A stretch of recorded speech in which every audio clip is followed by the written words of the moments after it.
What are the 9 reasons you may still be declined after being pre-approved for your mortgage?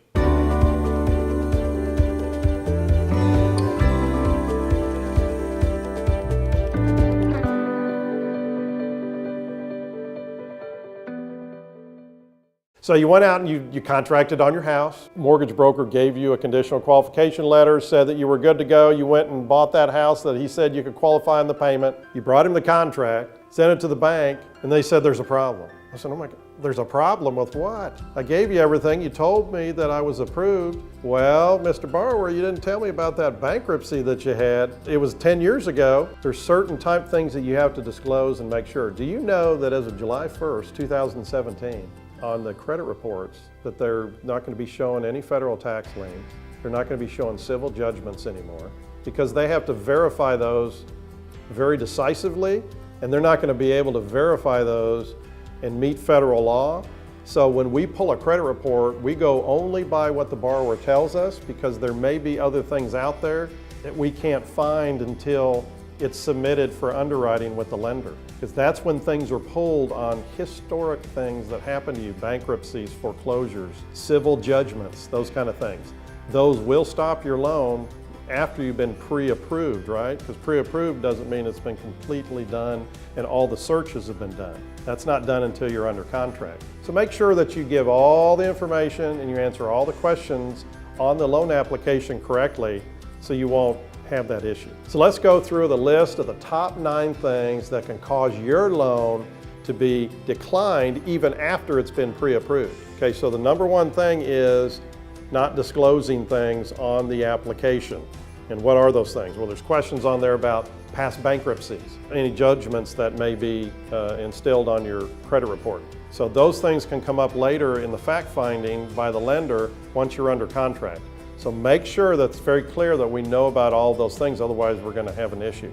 Changing jobs. Did you change jobs or are you changing jobs during the loan process? Did you just start with a new employer and we need your overtime to qualify for the loan?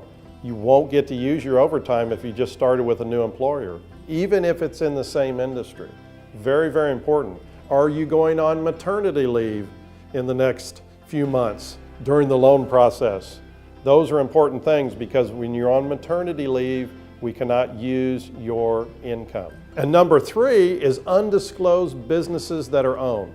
So if you own a business and you're showing a loss of some sort and it shows up and it has not been disclosed to the lender, they may decline your loan because of non-disclosure. Just make sure that we know about all of your business entities, if any, that are out there. And number 4, taking out additional credit after loan application. We pull your credit report and it's good for 120 days once we come in, but the lender will monitor to see if any new credit pulls happen during the loan process up to closing. So if you're going to go out and buy furniture and put a whole new sofa and everything on, do not do that until after you close. We tell people don't even buy a stick of gum. If your debt to income is right up toward the edge, do not make that mistake and have that come back to haunt you where you can't close on that house of your dreams, but you have a brand new sofa, right? Now, a little story on this taking out additional credit. I had a borrower that came to me about 90 days prior, and we pre-qualified her for a specific home loan. She went under contract, brought it back to us, and we looked at it and found out that she had taken out additional credit. The lender had found somebody had pulled her credit. Well, I asked her, what additional credit did you get? And she actually took out a $3,000 loan for meat, for a year's supply of meat at $3,000, $150 payment. And I said, well, how long is that for? And she said, that's for 18 months. And I said, my gosh, you've got a 12 months worth of meat and you're gonna have to pay for it for a year and a half?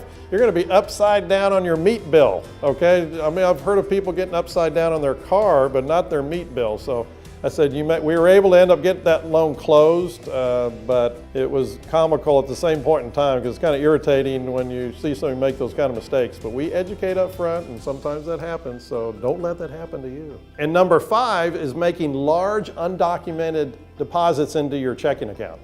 Well, remember, we talk about cash as being very important. The money that's brought to the table has to be verified, has to be sourced and seasoned for 60 days. So if you're going to make a large deposit in there, you're going to have to show the lender where that money came from. And the number 6 reason is not disclosing that your federal tax returns have not been filed yet. We just had a loan that we did for a borrower where he provided a 2016 tax return for us. We submitted it to the bank. We found out that it had not been processed by the IRS yet. It hadn't even been submitted from what we found out. So we can't use that. So we had to use 14 and 15 and show the 16, but we have to use only filed tax returns that we can verify. The borrowers sometimes don't know that those have to be verified, and so that's very important to understand that those have to be filed tax returns. And number 7 is failure to disclose additional properties that are owned. Well, say you have a property that we don't see on your credit report, there isn't a loan on it, so we assume you don't own any property and you don't disclose it. Well, the lender will do a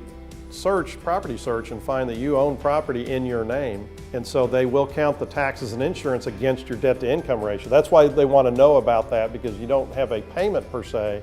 You do have taxes and insurance that are being paid on that property, and they need to know about that. So just disclose all the properties, even if they're free and clear, or if they're owner finance, something like that. We need to know about it because they will find out, and that will stop your loan. And number 8 is failure to disclose that you owe child support on a monthly basis. That is required to be calculated into your debt to income ratio. So you know where we see those? We see those on pay stubs, and it shows Attorney General is being deducted from your check, and it goes to the Attorney General's office, which goes to your former spouse. So that's where we see that. So we want to make sure when you're filling out the loan application that you say yes if you do, and put that dollar amount down, and we get the child support order, or we show the divorce decree stipulating that, and that will prove up that number going out into the future, so we can prove that that dollar amount is accurate. And number 9, the final one, the nail in the coffin, the disrepair of the property. Does the property need a new roof? Does the property have issues with wood rot? Does it have termites? These are issues that need to be addressed prior to the appraiser coming out to the property.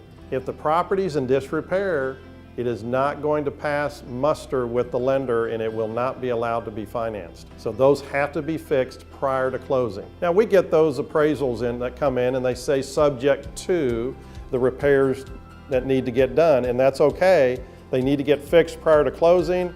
The appraiser has to go out again, make a final inspection done, and then it can close. So it's not the end of the world, but it needs to be addressed quickly so you can close on time. So we always make sure at Just Mortgages that we follow these 9 rules and make people aware that do not fall into this trap and have your loan closing delayed because of it. So to sum it up, with all of these 9, there are a lot more. We've seen it all in 15 and a half years, and I'll probably see more than I've seen in the past. It boils down to 2 things: the property condition and disclosure of information. If you follow both of those, the loan will close on time, everybody will be happy, and you'll get exactly what you want, and that is the home of your dreams. That's what we do at Just Mortgages. If you like this video and you're looking to buy your first or next home, give us a call or visit our website.